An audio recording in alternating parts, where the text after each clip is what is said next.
We also have for everyone, we brought a copy of the current issue of Race, Poverty, Environment. It has a number of essays in it on race and regionalism, which is a resource. And again, this is a beginning conversation because it's not owned by any particular person. It's owned by all of us. So we have examples of that in this current issue.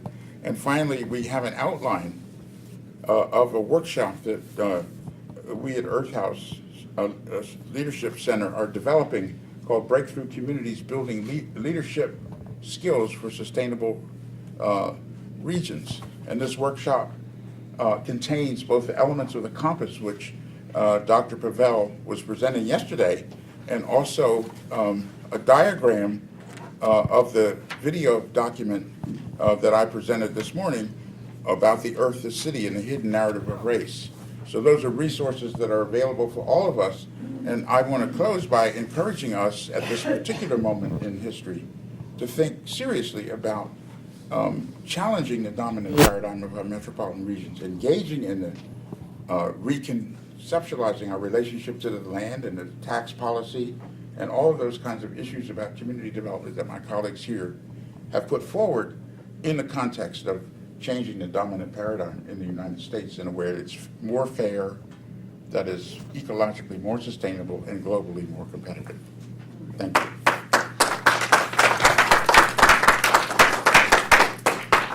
We're going to come back in the room in 10 minutes, take a 10-minute break, get coffee. I actually did the online course, which is really on it. It's beautiful. Any other policy ideas we want to capture that popped up? Zoning. Inclusionary zoning. Inclusionary zoning. Which is separate. Zoning. Oh, sorry. Zoning and then inclusionary zoning. Land banking. Let me get zoning, then inclusionary zoning.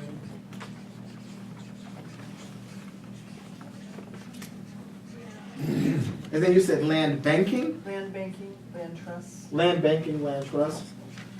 I think urban agriculture, agriculture at the urban fringe. Hold 1 second. Urban agriculture, and then agriculture of the urban fringe. Or peri-urban. I'm sorry. Vacant. Hold on 1 second. I want to make sure I caught this idea. Agriculture at the urban fringe is sometimes called peri-urban agriculture. It's called peri-urban. Yeah. Or Perry. Spell Perry. PERI-urban, peri-urban agriculture. And peri-urban agriculture. Thank you. We actually call that semi-rural.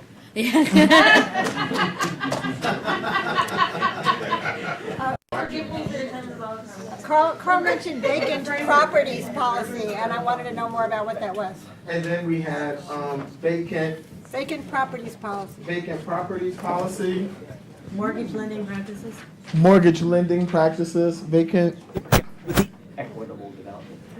Say what you just said again. Mortgage lending practices. Mortgage lending practices, then I have one back here.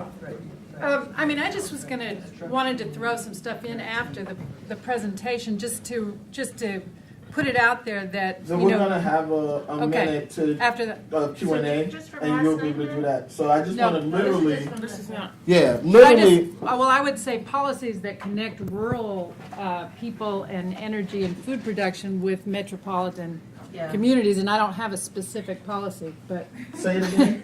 policies that connect rural communities where food and energy is produced to metropolitan areas, so that, Policies that yeah. connect rural. But there's a lot of them. I mean, and some of them all That's cut. an important bucket, though, yeah. because it goes back to this network Yeah. frame of community. I just wanna make sure I have it. Policies that connect rural. rural communities where Rural food and communities. energy is produced with metropolitan, With metropolitan. in communities that are dependent on those sources. Okay, I just want to make sure I But have create it. healthy communities in both places. And that's a bucket, like there's a lot of policy ideas under that. Right. In our small group, we talked about urban production of food, like in Cuba. So creating, urban gardens that really produce. urban ag. Any other policy ideas that just popped up that you guys want to make sure we have class? Yeah, equitable development. Equitable development. Asset mapping. It's a very positive way to approach a community, to start thinking about their community. Asset mapping. From last night, the kind of, this is a bucket too, but it's like the strategies around participatory budgeting or the transparency of budgeting, and what all those disclosure, participation, decision-making kinds of policies are. Community-based transit-oriented development.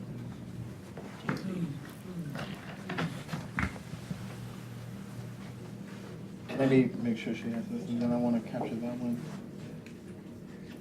And then it was community-based, transit-oriented development.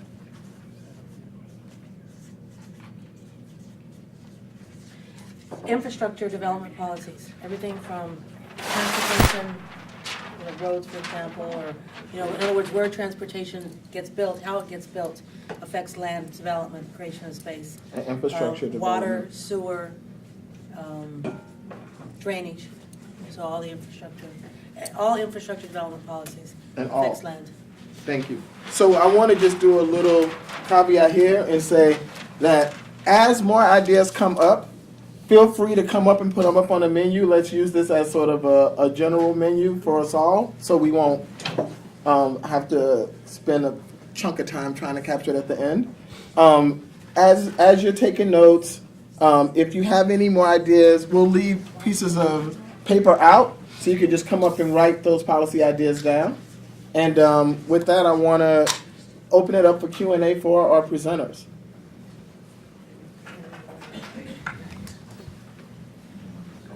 Well, I just did want to talk a little bit about the rural, because when we're talking about land, we do need to remember that 80% of the country is considered rural, and it includes about 20% of the population.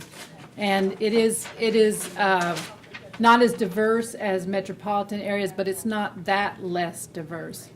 And it's also, I think I have the figures that of the 250 poorest counties in the country, 244 are rural areas. So, and as I just said, the food and energy that we use comes primarily from there. And so we really need to connect. And there's more that I think brings rural and urban together than separates us. But policies have not brought us together. So it's something to think about. And areas like the Appalachians are just being devastated for our energy consumption. And people there just feel they've been abandoned, and nobody sees them or hears them. So they're a big bucket.